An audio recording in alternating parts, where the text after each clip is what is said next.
What's up everyone? In this video I'll show you how to blur the background in Photoshop. So here I have a photo with a background and a person in the foreground, or a subject or an object in the foreground. So what I want to do is select the background. So I'll go ahead and select from the tools here on the left. I'll go ahead and select the magic or quick selection tool. For this job it'll be easier, and then just go ahead and click and drag on the background to select it. It'll select based on the color.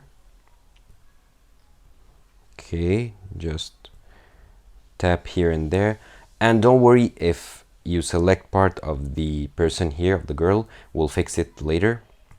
Okay, just click here and drag, and we selected all the background.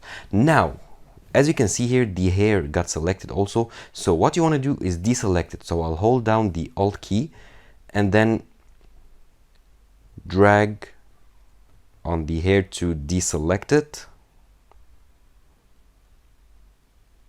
Okay, looking good. That's good enough. And as you can see here, there is part of the background here to select, just making some fine adjustment.